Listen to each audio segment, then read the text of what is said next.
They, EU countries, are creating an enemy for themselves. They are doing professional work in their own societies and abroad to portray Russia as the spawn of hell. In order to ensure the continuation of the war and suppress Russia, there is a discussion about who will pay for the holiday.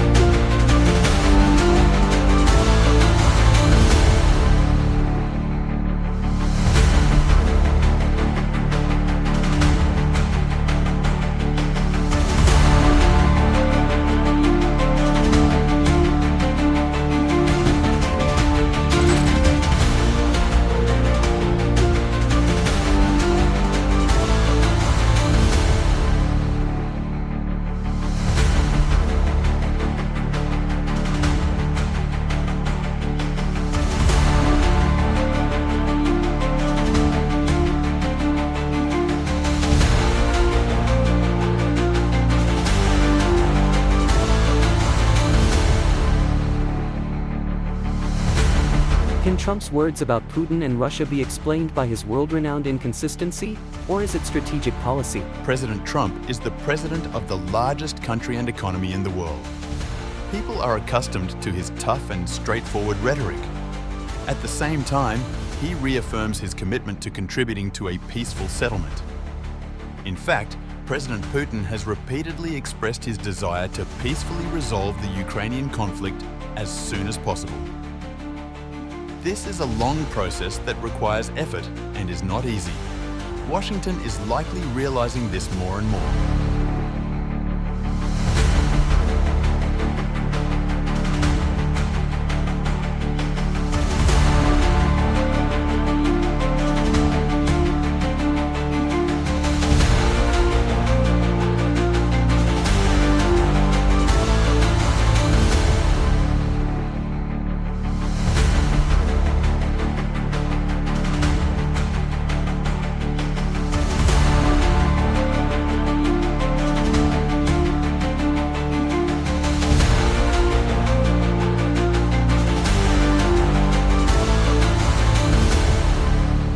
The first and only meeting between Russian President Vladimir Putin and former US President Joe Biden. There were no documents to be signed at that meeting. The purpose of the meeting was for Russia and the United States, the two leading powers, to sit down and talk on the eve of an obviously dangerous development of events. Is such a meeting with Trump possible in this format? Or does it have to be prepared? It is possible and will eventually happen. It is necessary.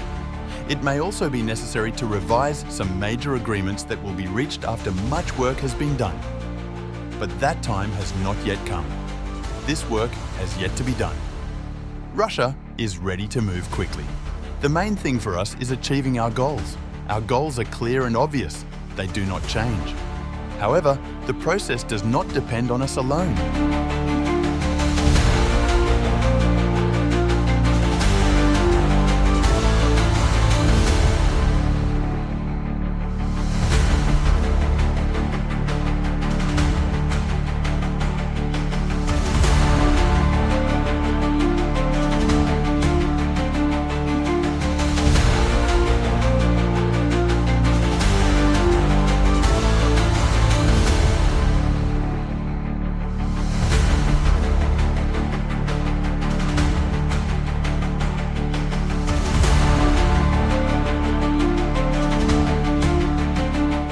Or does it have to be prepared?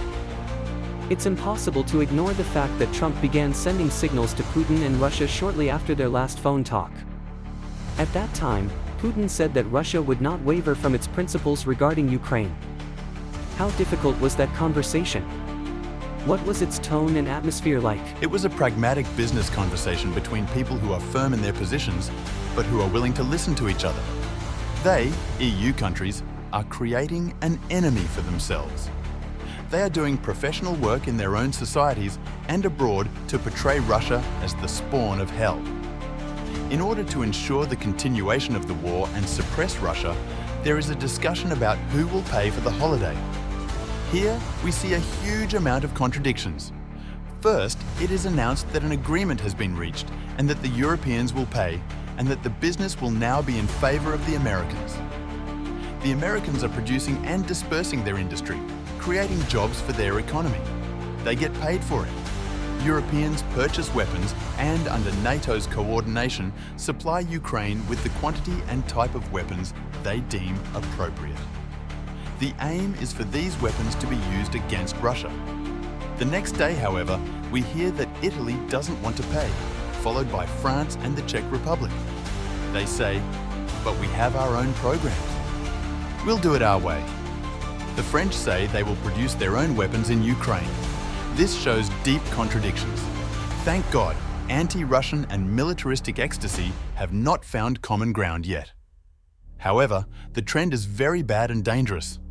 We see it, take it into account, and proceed accordingly when making our future plans. As soon as Germany realizes that it will have to pay for virtually everything single-handedly, that's when the trouble starts. Germany is one of the largest world economies. Germany is the economic locomotive of Europe. But this locomotive cannot bear such a financial burden alone.